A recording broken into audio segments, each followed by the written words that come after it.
നമ്മൾ കുറച്ചു നേരം വാച്ച് ചെയ്താൽ അവനവൻ്റെ അതൃപ്തികൾ, അവനവൻ്റെ പരിഭവങ്ങൾ, എക്സ്പെക്റ്റേഷൻസ്, അതേപോലെ തന്നെ ഈ കംപ്ലയിൻറ്റ് ഇതേപോലത്തെ സാധനം നമ്മളെപ്പോഴും നമ്മൾ കംപ്ലയിൻ ചെയ്യും.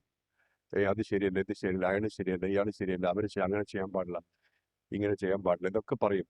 അതെല്ലാം പറയുന്ന സമയത്ത് ഒരു കാര്യം ആലോചിക്കണം. നമ്മൾ ഒബ്സർവേഷൻ, അതായത് സാക്ഷിഭാവം, വിറ്റ്നസ്സുഡിൽ നിന്ന് നമ്മൾ ഇൻവോൾവ്മെൻ്റ് ആണ് ഇതിനെല്ലാം. ഇൻവോൾവ്മെൻറ്റ് കൂടുകയാണ്.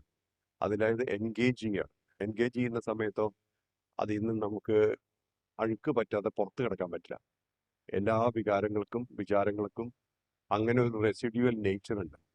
അതായത് നമ്മളത് തൊട്ടിട്ട് അല്ലെങ്കിൽ പെരുമാറിയിട്ടുണ്ടെങ്കിൽ കയ്യിൽ ചളി പറ്റും. ആ ചളിയിൽ നിന്ന് പുറത്ത് കിടക്കാൻ കഴുകിക്കളയാൻ എളുപ്പമില്ല. കാരണം എന്താ വെച്ചാൽ അത് മെമ്മറി ആയിട്ട് നിൽക്കും.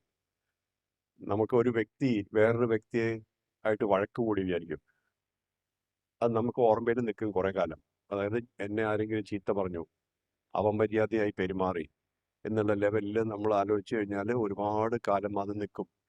കാരണം എന്താണ്?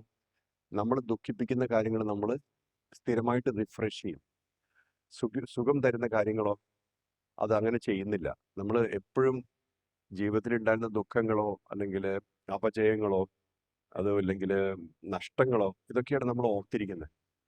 അതുകൊണ്ട് അത് റിപ്പീറ്റ് ചെയ്യാനുള്ള ടെൻഡൻസിയും കൂടുതലാണ്. കാരണം നമ്മൾ ഓർത്തിരിക്കുന്നുണ്ട്, റിഫ്രഷ് ചെയ്യുന്നുണ്ട്, ഓരോ സമയത്തും അത് റിഫ്രഷ് ചെയ്യുന്നുണ്ട്. അപ്പോൾ നമുക്ക് അതോടുകൂടെ തന്നെ നമുക്ക് ഇത് റിക്കർ ചെയ്യാനും, അതായത് ഇനിയും ക്രിയേറ്റ് ചെയ്യാനുള്ള ടെൻഡൻസിയും വളരെ കൂടുതലാണ്. ഇപ്പം തന്നെ നോക്കിക്കഴിഞ്ഞാൽ അറിയാം നമുക്ക് എന്തെന്നാണ് ഒരു സാധന വേണ്ടത്.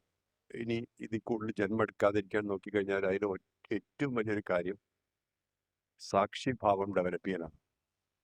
സാക്ഷിഭാവം ഡെവലപ്പ് ചെയ്യുമ്പോൾ എന്താണ്, ഇത് എന്നിലൂടെ സംഭവിക്കുന്നു എന്നുള്ളൊരു അവസ്ഥയിൽ വരികയാണ്. ആ അവസ്ഥയാണ് ആത്മാവിൻ്റെ.